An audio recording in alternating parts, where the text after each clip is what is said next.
Hello नमस्कार, मैं doctor Surendra खंसली ज्योतिष आचार्य। आज की ज्योतिष की इस नई श्रृंखला में आप सभी लोगों का स्वागत करता हूं। दोस्तों, आज बात करेंगे हम कर्क राशि की, और कर्क राशि का जो आज का मुख्य उद्देश्य होगा और मुख्य जो विश्लेषण है वो 8th हाउस से संबंधित है। 8th हाउस कुंडली का एक ऐसा स्थान है जिसे हम गुप्त रहस्यों का स्थान भी कहते हैं। इसे मिस्टीरियस इसलिए कहा जाता है कि इनके रिजल्ट्स कभी ऑल ऑफ सडन आ जाते हैं। इसमें एक जो कविता है वो अयोध्या सिंह उपाध्याय हरियोद की एक कविता है, और कविता में स्पष्ट रूप से कहा हुआ है कि कई प्रकार की उलझन अष्टम में यदि शनि है, अष्टम में यदि सूर्य है और अष्टम में यदि बुध है तो वही स्थिति बन जाती है। अयोध्या सिंह उपाध्याय हरियोद ने ये बताया है कि एक बूंद का उदाहरण दिया है जो कि बादलों के बीच से और समुद्र तक का रास्ता नापती है, लेकिन बीच में उनके साथ में क्या होता है वो सारी चीजें इन पंक्तियों में मैं बता रहा हूं। इसके साथ साथ में आप समझ जाएंगे कि अष्टम भाव क्या है और अष्टम भाव के रहस्य क्या हो सकते हैं कर्क राशि के लिए। चलिए शुरू करता हूं मैं कविता। जूं निकलकर बादलों की गोद से, थी अभी एक बूंद कुछ आगे बढ़ी, सोचते फिर यही जी में लगी, आह घर को छोड़कर मैं यूं खड़ी, दैव मेरे भाग्य में है क्या बधा, मैं बचूंगी या मिलूंगी धूल में, या चलूंगी फिर अंगारे पर किसी, चूं पड़ूंगी या कमल के फूल में। बह गई उस काल कुछ ऐसी हवा, वह समुंदर की ओर आई अनमनी, एक सुंदर सीप का मुंह था खुला, वह उसी में जा पड़ी मोती बनी। लोग यूं ही हैं झिझकते सोचते, जबकि उनको छोड़ना पड़ता है घर, किंतु घर को छोड़ना अक्सर उन्हें बूंद लो कुछ और ही देता है कर। ये अयोध्या सिंह उपाध्याय हरियोद की एक कविता है, एक बूंद और जू निकलकर बादलों की गोद से, ये इसका शीर्षक है। अब मैं ये बताना चाहूंगा कि जो 8th भाव है कर्क राशि का, इस समय जिनका कर्क लग्न है और जिनका कर्क राशि है उनके बारे में मैं बताना चाहूंगा कि चंद्रमा से कर्क राशि से ठीक अष्टम भाव में इस समय शनि भी है, तो वहां पर सूर्य भी है, तो वहां पर बुध भी है। वो शनि का ही घर है लेकिन वहां पर सूर्य भी वहां पर बने हुए हैं। सूर्य आपके ठीक कुटुंब स्थान से संबंधित है। न इस समय कुटुंब से संबंधित आपको बहुत अच्छी मदद मिल रही है, न कुटुंब से संबंधी आपको बहुत सपोर्ट मिल रहा है, और न आपका इस समय करियर से संबंधी बहुत अच्छी प्रोग्रेस दिखाई दे रही है। इस तरह से जब कोई भी कार्य धीरे धीरे होते हैं तो उसमें संदेह बन जाता है, ठीक उसी बूंद की तरह जो बादलों के बीच से आ रही है और सोच रही है बीच में कि मुझे कहाँ जाना पड़ेगा। इसी तरह से यहाँ पर कर्क राशि के लिए मैं बताना चाहूंगा कि आपका जैसे ही 14 मार्च आएगा, 14th मार्च आएगा, तो यहाँ से शनि, यहाँ से जो सूर्य है वो सूर्य सीधे आपके भाग्य स्थान में चले जाएंगे। उस समय तक 27 फरवरी तक वहां पर बुध भी होंगे। अब जो आपका नवम स्थान है वहां पर बहुत बड़ा जमगाड़ा लगने वाला है सारे ग्रहों का। वहां पर 6 ग्रह आकर के वहां पे रहेंगे। उनमें से मुख्यतः प्रधान ग्रह जो होंगे वो शुक्र भी है, राहु भी है, और वहां पर ठीक 29 तारीख को जो 29 मार्च 25 है उसमें वहां पर शनि भी चले जाएंगे। शनि भी रहेंगे, शुक्र भी रहेंगे, राहु भी रहेंगे, बुध भी रहेंगे, चंद्रमा भी रहेंगे और सूर्य भी रहेंगे। इस तरह से 6 ग्रहों का वहां पर जमवाड़ा होगा ठीक आपके भाग्य स्थान में। अब इस समय की जो स्थिति है वो उसके बारे में आपको मैं बताना चाहूंगा कि जब सूर्य वहां पर 14 मार्च को जाएंगे तो सूर्य की न तो राहु से बनती है और न सूर्य की जो है शुक्र से बनती है। ये दोनों तो शत्रु हो गए पहले ही। और उसके बाद सूर्य के लिए केवल एक ही चीज वहां पर अच्छी है कि बुध के साथ में समभाव है, न मैत्री है न शत्रुता है। और वहां पर जो जिस जिस राशि में जा रहे हैं वो बृहस्पति का घर है, तो मित्र की राशि कह सकते हैं। तो इसलिए सूर्य वहां पर कंफर्टेबल इसलिए होंगे कि मित्र की राशि में होंगे। सूर्य क्या है? सूर्य हमें सम्मान देते हैं, सूर्य हमें मान सम्मान देते हैं, सूर्य हमें प्रतिष्ठा देते हैं, सूर्य हमें अपने आगे के पद प्रतिष्ठा देते हैं, आगे बढ़ने के लिए करियर में शुरुआत करते हैं। और हमारे उसके उसके अलावा जो हमारा शरीर है उसमें सारी जितने भी हमारी बोन्स हैं उनके कारक भी सूर्य हैं।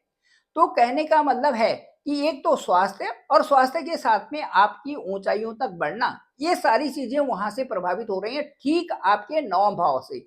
अब नवम भाव में ये सारी चीजें होंगी और 6 ग्रह वहां पर आएंगे और ये सब प्रभाव डालेंगे। ठीक आपके मन में वही व्यथा रहेगी कि मुझे किधर जाना है, क्या करना है, कितनी मेहनत करनी है, क्योंकि भाग्य स्थान में ये सब कुछ हो रहा है।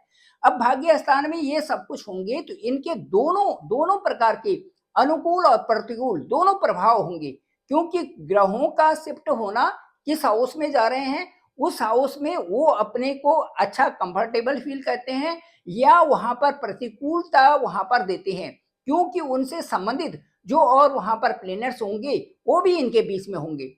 इस तरह से ठीक जो है 29 जो 29 मार्च 2025 है, उस समय राहु और केतु एक एक्सिस में होंगे, 180 डिग्री पर होंगे और 180 डिग्री पर होने के नाते उस समय काल सर्प योग भी बन रहा है।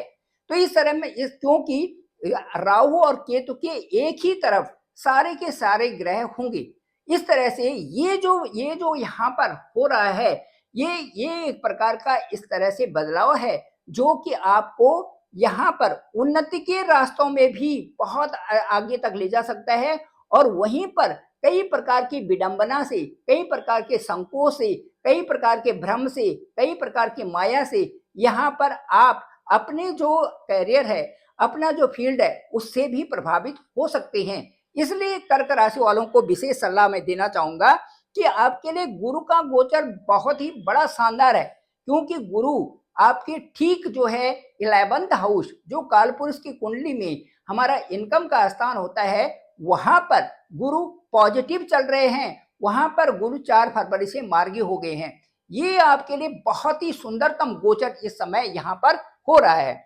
यह गोचर आपको ये वो सारी चीजें दे रहा है जो कि इन सारे ग्रहों का जमवाड़ा, जो इन सारे ग्रहों का जमवाड़ा इस समय आपको यहाँ जो जहां पर जो जो जो आपके भाग्य स्थान है, भाग्य स्थान के जो मैलिफिक जो प्रभाव हैं, उन प्रभावों को दूर करने वाले केवल गुरु और मंगल होंगे, जो कि विशेष करके प्रभाव अच्छे प्रभाव देंगे जिनसे कि आपकी प्रोग्रेस होगी। तो यहाँ पर मैं ये कह सकता हूँ कि यदि गुरु और मंगल एक तरफ भी रहते हैं तो काल सर्पयोग यहाँ पर हटता है, क्योंकि 2 ग्रह तो कम से कम आपके एक साइड को हैं। तो अब मैं ये कहना चाहूंगा कि गुरु का जो प्रभाव होगा वो मंगल वो जो गुरु का प्रभाव होगा वो मई तक, जो 18 मई के बाद बहुत ही खूबसूरत प्रभाव आपको 18 मई तक भी बहुत अच्छा प्रभाव है और उसके बाद भी बहुत अच्छा प्रभाव रहेगा।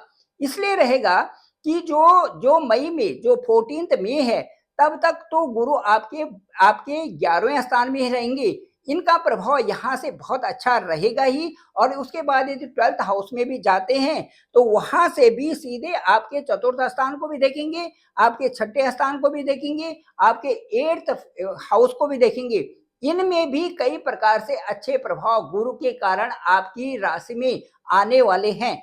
इसलिए मैं कहूंगा कि आपके सारे कार्यों को करने की जिम्मेदारी इस समय केवल गुरु के पास है। गुरु जो बृहस्पति हैं विशेष रूप से आपकी जो आपको जो यहाँ पर काल सर्प योग से भी बचा रहे हैं, उसके बाद गुरु के साथ में मंगल भी आपको इन चीजों से बचा रहे हैं, क्योंकि इस समय आपकी जो पॉजिटिविटी है वो सारी की सारी पॉजिटिविटी इस समय इन्हीं ग्रहों के द्वारा, गुरु और मंगल के द्वारा आपके लिए बनी हुई है। गुरु और मंगल जो है आपके 5वें स्थान के हैं और उसके साथ साथ मंगल आपके ठीक जो है ठीक आपके 10वें स्थान के भी लॉर्ड हैं। 10वें स्थान को और 5वें स्थान को बचाने के लिए भी यहाँ पर गुरु की एक विशेष कृपा आपके साथ में बनी हुई है। इसलिए मैं कहूंगा कि इस समय जो आपका जो ग्रह गोचर चल रहा है वो मुख्य रूप से आपके भाग्य को, मुख्य रूप से आपके कर्म को, मुख्य रूप से आपके करियर को विशेष रूप से प्रभावित कर रहा है। मैं कहना चाहूंगा कि इस समय की जो स्थिति है इससे आपको घबराने की जरूरत नहीं है। फिर उसके बाद मैं रिपीट करना चाहूंगा कि हर एक का अलग अलग लग्न होता है। कुंडली जो बनती है पूर्वी क्षितिज पर जन्म के समय में कौन सी राशि उदय हुई थी, वो आपका लग्न, वो आपका फर्स्ट हाउस होगा। यदि मैं आपको हल्का सा उदाहरण देना चाहूं, यदि सपोज आपकी मकर लग्न की कुंडली है, मकर लग्न की कुंडली यदि आपकी है, तो आपके जो शनि हैं इस समय ठीक सेकंड हाउस में हैं, और सेकंड हाउस से थर्ड हाउस में ये ग्रहों का बहुत सारे ग्रह वहां पर आने वाले हैं, जो कि सारे के सारे आपके पराक्रम भाव को बढ़ाएंगे। और वहां से जब इधर उधर तितर बितर भी होंगे तो 29 मार्च के बाद जो मई आने वाला है उस समय शनि वहां पर थर्ड हाउस में रहेंगे, और थर्ड हाउस में बहुत अच्छे रिजल्ट्स आपको आने वाले 2-2.5 साल के लिए देंगे। मकर जो लग्न है उनके लिए मैं कहना चाहता हूं, मकर लग्न और कर्क राशि, इनमें बहुत ही खूबसूरत यहाँ पर परिणाम आएंगे, क्योंकि जो शनि है वो ठीक थर्ड हाउस में होंगे। थर्ड हाउस में शनि का रहना एक बहुत अच्छी बात है, वहां से पराक्रम भी होता है और कई सारी चीजों में वहां से शनि आपको बहुत अच्छे सपोर्टिव होंगे। मैं कुल मिलाकर के कहना चाहता हूं कि जो कर्क राशि है ये एक ऐसी राशि है जिसको आगे बढ़ना ही बढ़ना है, बस एक लगन की आवश्यकता है।